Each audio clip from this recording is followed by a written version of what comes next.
So, mami, na-surprise ka ba? Sa present namin? Yes, thank you. Oo.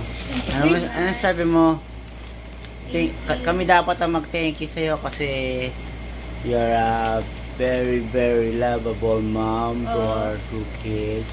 Oh, thank And- you. You might have 3 kids soon. May ka-breakage. You might have 3 kids soon. One more pa, baby girl. Wow. Baby girl. I don't have a sister yet. So, what can you say pa? Thank you. Thank you. Thank you for being the mom. The mom. For being a mother.